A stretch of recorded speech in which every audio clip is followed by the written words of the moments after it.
the son of the King of Malaysia, Abdul Jalil, passed away at the age of 25, causing immense sorrow not only within the royal family but also among his subjects, who held deep affection for him and saw him as a beacon of hope for the nation. The untimely demise of the prince came as a shock to many, leaving them wondering about the tragic fate that befell him and the circumstances leading to his death. To uncover the truth, watch the video till the end. Let us begin. The Sultanate of Johor, one of the most prosperous states in Malaysia, has a long history of noble kings who were once recognized as emperors. The ruling dynasty, spanning several centuries, continues to hold power to this day. In January 2024, the head of the Johor royal family, Sultan Ibrahim, was elected as the King of Malaysia. Renowned for his vast wealth, Sultan Ibrahim's estimated fortune amounts to $5.7 billion, making him one of the wealthiest men in the country. He has 5 sons and 1 daughter, but one of his sons, Abdul Jalil, stands out as the revered people's King of Souls. Born in July 1990, Abdul Jalil bore the name that symbolized his devotion to the Almighty, with Abdul Jalil meaning servant of the Almighty in Arabic. His parents cherished high hopes for him and held deep love in their hearts. They envisioned him becoming a pillar of the state in service of the people and for the betterment of the kingdom. However, children born into noble and affluent families do not always live up to their parents' expectations. Many succumb to the allure of their privileged status and become wasteful spendthrifts. Yet, Prince Abdul Jalil defied these stereotypes, proving that a king's son need not be an arrogant egoist. In his tragically short life, Abdul Jalil dedicated himself to serving and assistance of his people. His subjects held genuine respect for him, viewing him as an almost perfect prince. After graduating from secondary and then higher school in Johor, Abdul Jalil became interested in zoology. For a year, he worked as a simple caretaker in the reptile department of the Singapore Zoo. The prince was so passionate about studying animal life that he decided to continue his education at the Zoological Society of London. After 2 years of studying in the UK, the prince graduated with honours and returned to his homeland. As the son of the Sultan, Abdul Jalil was offered a position in the state apparatus, but he remained faithful to his vocation.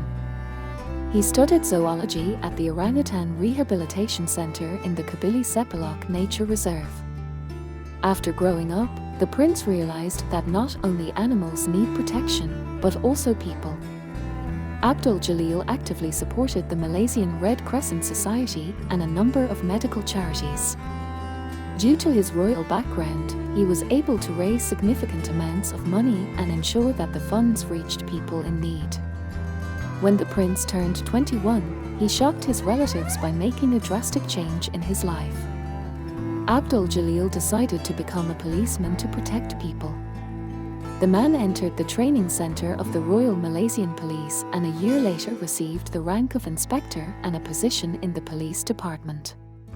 The prince enjoyed serving in the police so much that a few months later, he gave those around him an even bigger surprise. Abdul Jalil began training with the Special Actions Unit, an elite unit of the Malaysian Special Forces. At the age of 23, he passed the rigorous tests and joined the anti-terrorist unit. This made him the only member of the Malaysian royal family to serve in the police special forces. However, the prince's life was not confined solely to his service in the police. When he reached the age of around 20, he developed an ardent love for sailing. Instead of indulging in extravagant yachts, he dedicated himself to navigating smaller sailboats independently. His ultimate aim was to inspire and engage young individuals in the world of sailing.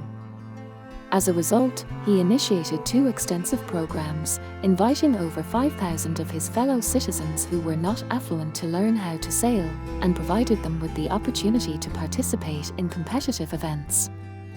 Abdul Jalil's ingenious endeavour continued to flourish when, at the age of 23, he launched Liga Layer Malaysia, a remarkable series of sailing regattas that boasted substantial monetary rewards. These regattas ignited an unprecedented surge of interest in the realm of sailing and unearthed countless talented athletes. Impressively, some of these athletes went on to secure prestigious victories in international races and further nurtured the next generation of promising sailors. Beyond his exceptional accomplishments, Abdul Jalil proved himself as a committed advocate for nature, a phenomenal athlete, and an unyielding officer within the special forces. This impressive amalgamation of qualities led the prince to be affectionately referred to by his subjects as the People's King of Souls, a title that undeniably encapsulated his radiant smile and unwavering dedication to his people. A radiant future was foreseen for him, but all his accomplishments and aspirations were shattered by a devastating diagnosis: stage 4 liver cancer. It was discovered in late 2014, when the prince was just over 24 years old. Initially, the early stages of the disease showed little symptoms, but Abdul Jalil soon began to experience weight loss, swelling, and excruciating pain. Despite this, he diligently continued his daily duties at the Malaysian Red Crescent Society, where he served as the vice president of the charity. The news of his dreadful diagnosis coincided with a period of catastrophic flooding in Malaysia. Unprecedented monsoon rains caused rivers to overflow, resulting in tens of thousands of homes being inundated. Approximately 200,000 people were displaced from the disaster-stricken area, each in desperate need of assistance. Even in immense pain and aware of his terminal condition, Abdul Jalil persevered with his responsibilities until the very end. Thanks to the tireless efforts of the Red Crescent, the number of casualties was reduced, and as many lives as possible were saved.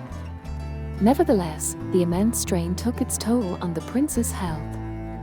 Eventually, his father, Sultan Ibrahim, insisted on sending him to the hospital. Naturally, Abdul Jalil received treatment from the finest doctors in Malaysia and later in China. However, time was of the essence. The only remaining hope for his salvation lay in a liver transplant. This intricate procedure was successfully performed at Sun Yat-sen University in Guangdong, China. Unfortunately, it only granted Abdul Jalil a brief respite. During the last 6 months of his life, the prince was acutely aware of his impending fate and received palliative care. Astonishingly, even while in the hospital, he maintained a positive attitude and playfully teased the nurses. A viral video captured the prince humorously attempting to evade medical procedures, bringing admiration for his indomitable spirit rather than mere entertainment to its viewers. And in early December 2015, 25-year-old Abdul Jalil was gone. Oncology killed the prince, and Malaysia was plunged into mourning. Tens of thousands of men and women streamed to the royal palace to say goodbye to the prince. A police cap and sword lay on Abdul Jalil's coffin, symbolizing that he had given his all to protect ordinary people.